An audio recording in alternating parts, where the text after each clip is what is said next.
Okay, just checking this thing. Are we live? Are we live? Are we live? Yes, I think we're live. All right, good afternoon, everyone. It is budget day, so I'm happy to kind of join you to find out together what is going to be in the package this afternoon. I'm looking at some images from Sky News right now, and they are currently showing. Let me just bring this up, actually. Let me bring this up. Which periphery am I on? Got so many windows open.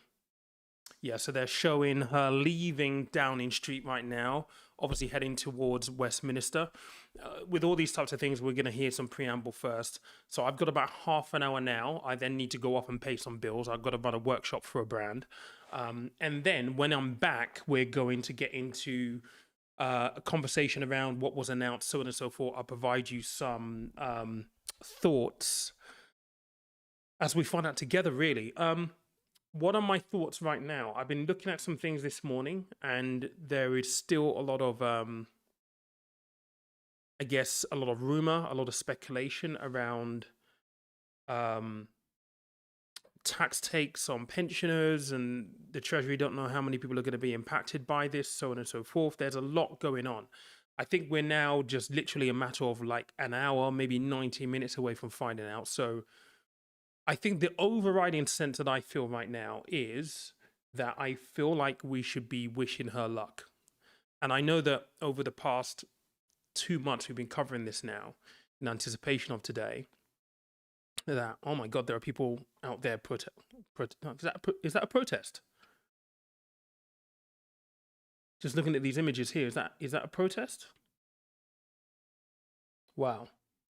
This just goes to show how unpopular Labour are and have become since winning the election. It feels like such a short while ago. Wow, okay, I was not expecting that. I've not seen this for a while. I don't know whether you have or not. That's interesting. Let's see what this person's saying. We said back on the 19th of November last year that this wouldn't go away. There's been no dialogue with farmers particularly that's constructive, and this is going to end up just defining Labour's entire term in government if they're not careful, isn't it? Everything they do is going to be punctuated by tractor horns in the background. So just remind our viewers again, we're talking about inheritance tax, 20% tax on farms worth over $1 million. Now, it might generate, they think, about $500 million. Quite small fry money in terms of the economy, but this affects families, doesn't it, and the landscape of the country. Yeah, and it's a tax on wealth. So it's a bit like what could be announced today with a man tax or whatever. It's not a tax that the farm can pay. The official figure, I think farms, the average return on capital invested is like 0.5%. Even though it's spread over 10 years, the 20% inheritance tax is 2% a year. Whereas a 1.5% problem there straight away, and that they just can't pay. So it means, in reality, selling assets, selling part of the farm to pay that tax. Then you haven't got a farm, right?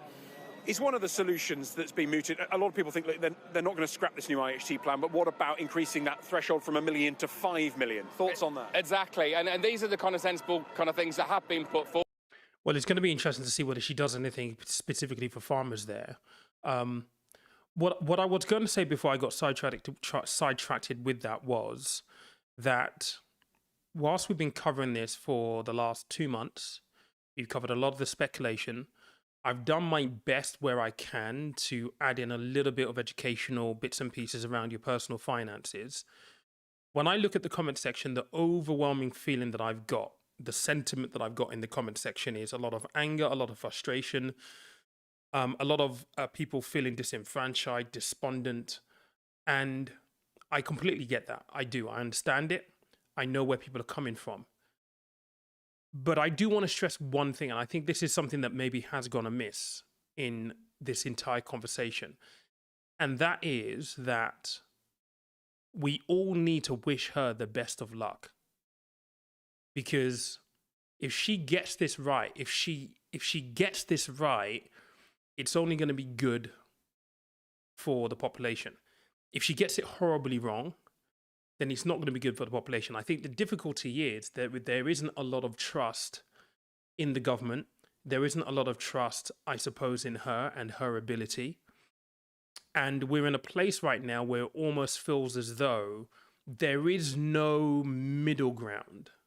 There is no place of compromise or I guess, yeah, compromise is the right word I would use for it, because we're in an environment now where it's polar extremes, right? You're either this or you're that. There is no meeting in the middle to try and find a working way forward.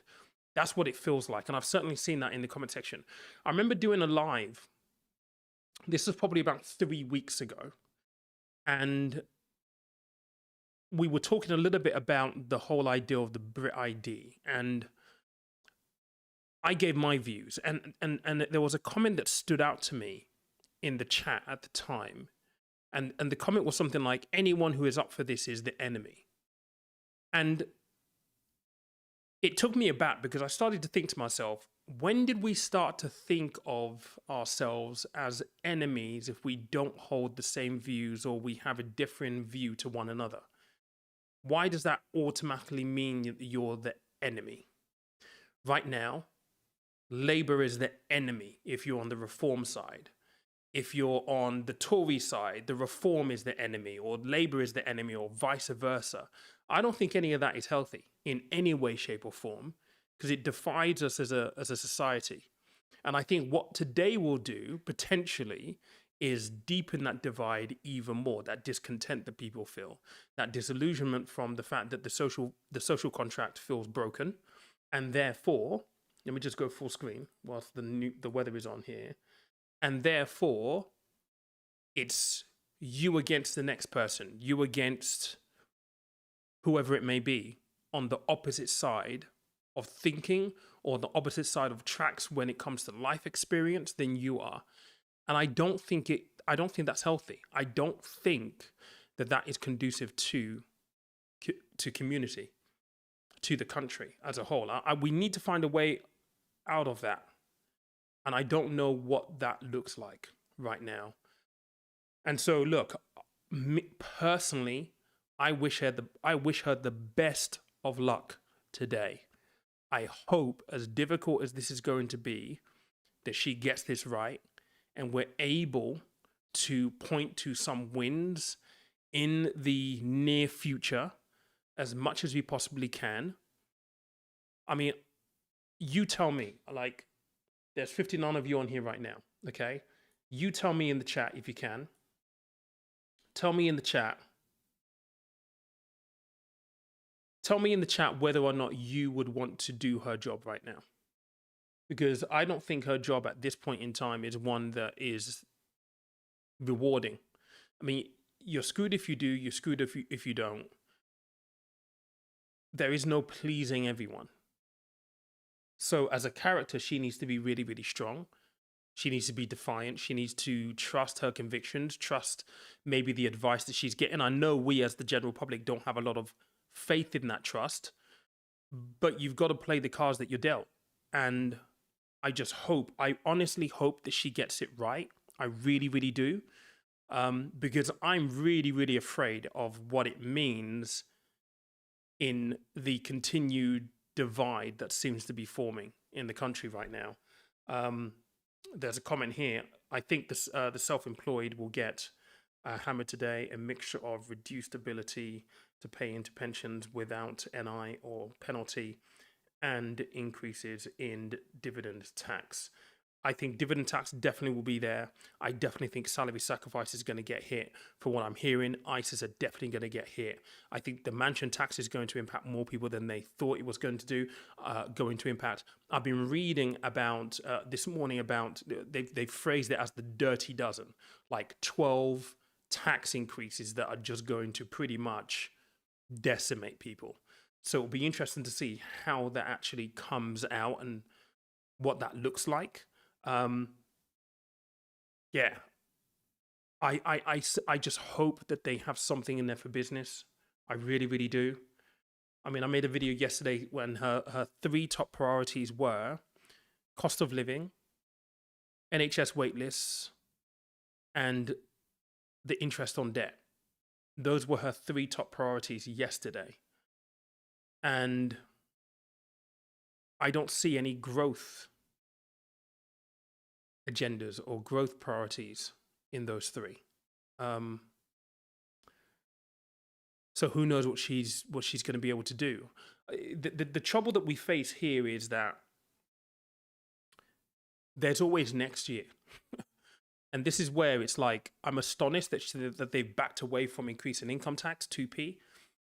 Income tax, 2p rise, take away the 2p cut that Jeremy Hunt gave before he left office, get people on PAYE neutral. I'm surprised they didn't do that. I'm surprised that they didn't go for that. My fear is because they didn't go for that this time round, that potentially they go for it next year, because there's always next year. I remember last year we were talking about whether or not what they did last year was going to put us in a better position this year, and it hasn't. So if whatever they do this year doesn't put us in a better position, there's always next year to come back for more. And I think that's the biggest fear that a lot of people have. And I mentioned yesterday on the video, there is a huge conversation to be had around, look, if you really find yourself in a position where you feel like fed up of everything, there's a real conversation of people wanting to leave. I'm hearing this everywhere. Everywhere I'm hearing it now. And that is a conversation to actually have. There is some commentary going on Sky right now. So let's just tune into that, because it'll be interesting to see what they are saying on this panel. Bear with me 1 second. Let's bring this back up. Get the sound back on. Whether or not it's hospitals, how people are being treated in the hospitals. In my particular constituency, I often raise housing issues as well in the chamber. So I think that's what's going to be happening as a warm-up, shall we say? Yeah, it's always a bit of a warm-up. It's true. I shouldn't really say that PMQs is. Yeah, Keir Starmer's a warm-up. Yeah, exactly. But I think that's what we're debating. So, Mark, do you agree with that kind of cost of living, housing, NHS? Are those the kind of big issues you think on budget day? Yeah, absolutely. I mean, you know, but I talk to a lot of my constituents, and they're really struggling. But just as alarming, I spend a lot of time talking to people who are wealth creators. So they're people who actually do a lot of employment, and I'm coming across more and more people who are really depressed. So they're some of them are going as far as sort of saying, look, actually, we've had it with this country. We're now seriously looking at taking our businesses elsewhere, and that's an incredibly bad thing. Now we'll have to wait and see. I mean, you know, one of the problems about budget day is we spend an awful lot of time speculating about something. We know what the answer is going to be in just a couple of hours. But I'm not expecting people to be cheered up too much by this budget. So it's businesses, that's the kind of thing that you're going to be focusing on? Yeah, businesses, the employers, the wealth creators, the people who make the investment into the economy. It's all those people. At the end of the day, what we forget, you know, we talk about kind of rich people. There are people who kind of, you know, run big water utilities, for example. They get £3 million bonuses and this kind of stuff. Those people, I'm happy if people get criticised for that. But it's the people who take out a second mortgage to invest into a business that creates 20 jobs. It's that type of thing where, you know, these wealth creators are not sort of hard-hearted capitalists. They're taking risks with their family's savings to create wealth for other people. And those are the people we need to protect. So look, I agree with you about wealth creation, and we've been on kind of similar sides of arguments, I think, in the past about wealth creation and how important that is. I think this goes on to the whole hope that she has something in there for business today, because I think what he's just described there is it's exactly the situation that a lot of people find themselves in. Like, I don't. There is a lot of stigma and ritual that gets directed at people who run businesses, employ people, because there is this assumption that you're making money hand over fist. And that might be true for the very large companies that are out there. But the truth is, if you look at the SME numbers in the UK, so these are small to medium-sized enterprises, right? So these will be one-man bands or all up to medium-sized companies that might be employing 10, maybe 20 people. You know, they are the largest number of businesses in the UK. The big, you know, the HSBCs of this world, those big companies are a very small number of the overall businesses in the UK. So when you look at it from that point of view, you arrive at this almost inarguable conclusion that the UK economy, if you really look at it, is propped up by small to medium-sized enterprises. And the issue that you have when you start to introduce policies that are not business friendly is that you now tightened the belt of businesses and the people who have founded those businesses to the point that they no longer have the ability to invest to grow their business even more. And I think the fundamental realization that people who start businesses often don't start it with a bucket load of cash, not ordinary people anyway. And we're not talking about, the millionaires and billionaires, trust fund babies here. We're talking about normal people. A lot of people don't do it with a huge amount of capital behind them.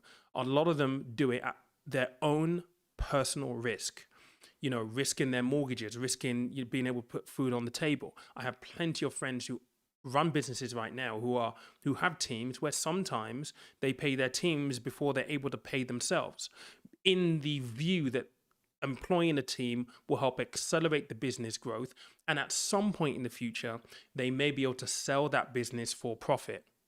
Now, when you start thinking about the whole taxation thing, inheritance tax and so on and so forth, if you've gone through all of that stress, all of that worry, started your business, employed people, grown the business, you then get to a point where you've been so lucky enough because you took that risk to be able to then sell that for a good bit of money that allows you to have options to retire with, a decent bank balance. The idea of inheritance tax on top of that, given the hard work that you put into it, not to mention, if they do anything with business property relief, all of that kind of stuff builds into this picture that we may not necessarily have a very conducive economy or environment for businesses to operate in. And this is one of the big things she's going to have to tackle. What is she going to do for the people who have businesses who are already finding it really, really difficult, who want to invest into their business, employ more people? What is she going to do for them today? And is there going to be anything in the budget for them today? And like I said, she's damned if she does, she's damned if she doesn't at the end of the day. But, we've got to see something. I would like to see something. I don't know how they're going to do it, but let's see. I'm just scanning through the topics here, the comments here. There's a really good kind of like discussion around people. Someone was saying here, that we're in a tax doom loop. Each year, you'll make it harder for people who earn an above average wage. He's saying that he's born here and he's now thinking of actively looking to sell his property and work abroad. I'm having plenty of those conversations with people at the moment. As a pensioner on the basic pension, any rise next April will not cover the rises in the cost of living. They give us with one hand and take with the other. That's always the issue. And I suppose the thing is, if they're going to raise taxes, you need to cut spending. So where are they going to cut spending? Which is take. I've been reading this morning saying that she's not going to return the country to austerity.